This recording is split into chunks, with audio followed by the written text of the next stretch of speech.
What's going on, guys? Crypto Renegade here, and in today's video I'm going to talk about the altcoin rivalry between Avalanche and Polkadot, both of whom are vying to replace Ethereum as its killer. Now, we have already talked about comparisons between altcoins in this space on other videos that I've done, and if you want to check out those videos, go to the links down below in the description. But starting off with Polkadot was trending at just over $40.07, and recently Avalanche is currently trending at about $123, give or take, as of filming.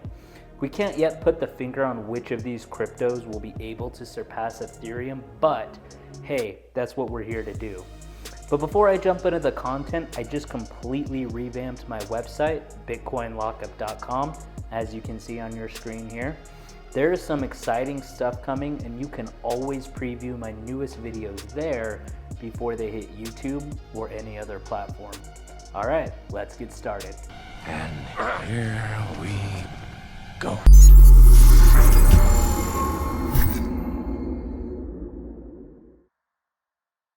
So a frequent question I get asked is how Avalanche and Polkadot compare. Well, where there are similarities, but of course there are also some differences. So today I'm going to bring you an overview of what sets them apart and the criteria in which I believe are most important. Which one will win in market cap? Who will win the smart contract race? Will they be able to overtake Ethereum? Let's check it out. On September 16th, the developers of Avalanche revealed that they had raised $230 million in a token private sale to private investors. The funds will be used to advance the Avalanche Foundation's transformation in the decentralized finance or the DeFi space. Scalability, minimal transaction fees, as well as interchain or cross-chain communication are all possible with the smart contract framework. On the other hand, Polkadot, the internet of blockchain network, is gaining popularity. Because of Polkadot's ability to issue parachains, crypto developers will no longer build or need to build their very own blockchains from scratch, and can instead rely on Polkadot's existing relay chain and infrastructure for security. Crown Sterling, a data firm, unveiled its own encrypted quantum-resistant block explorer on Polkadot on September 17th. Both of these altcoins have created and destroyed wealth alike in a very short period of time. So do we want to see how they go head to head? Of course you do. So let's get into more detail for it. And for starters, they were created to solve the same problems, which were low latency and scalability issues that have been plaguing Ethereum. Gas fees are way too high. Now, most adoption in this field is still limited to speculation and trading, owing the constraints of blockchain and the present version of Ethereum, which both of these platforms intend to improve. Now, however, it is impossible to pick a clear winner or predict which one will turn into a go-to scaling solution for the majority of the market. It is possible, however, to dig a little deeper and analyze the basic principles behind each one in a bid to help the market better understand them in their terms of scalability, decentralization, latency, shared security, and interoperability. You know, the entire works.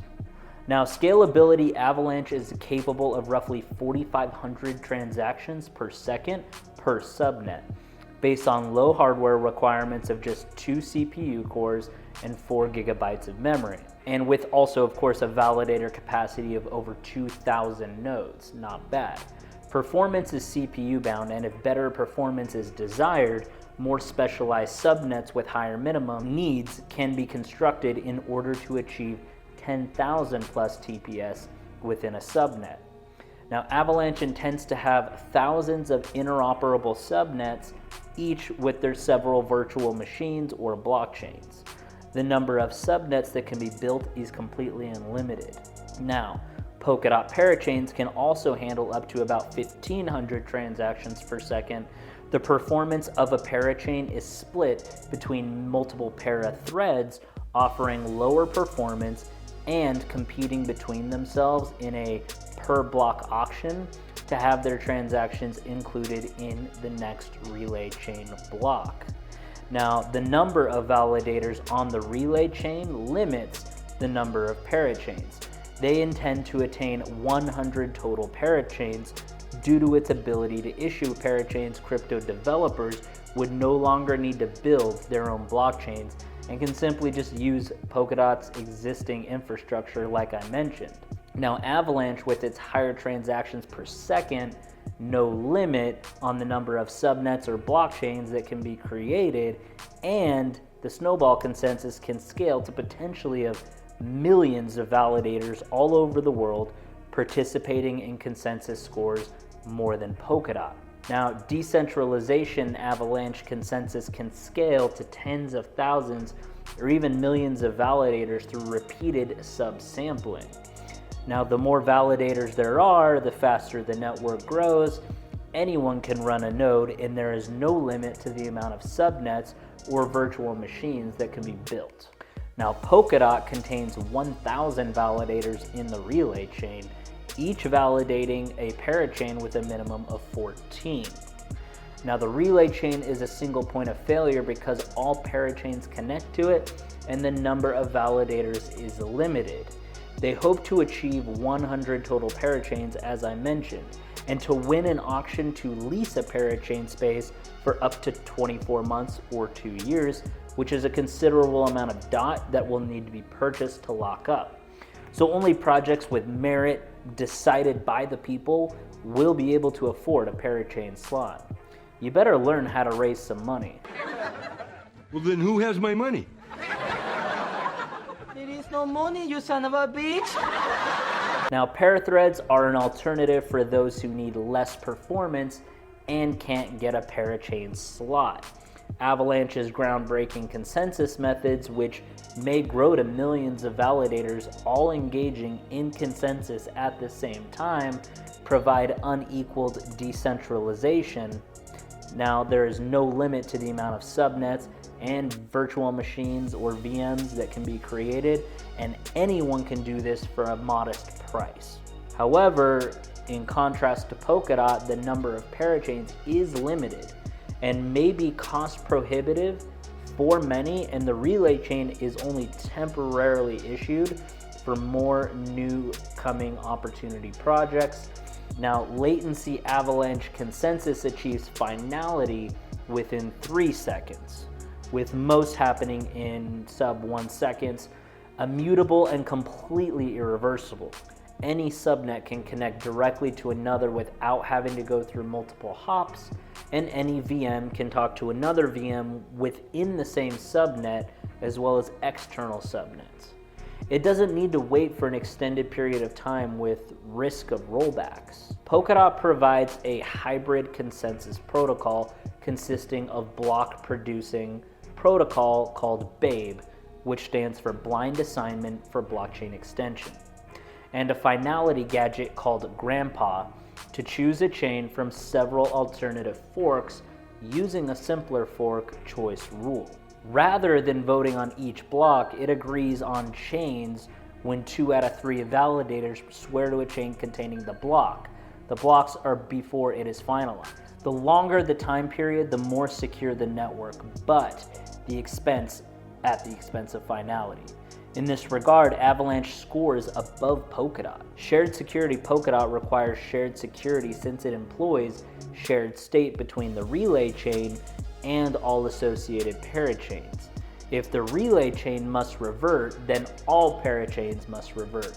The relay chain validates state transitions and facilitates seamless interoperability between parachains by sharing trust assumptions. In return for this, they must buy DOT and win an auction for one of the available parachain slots.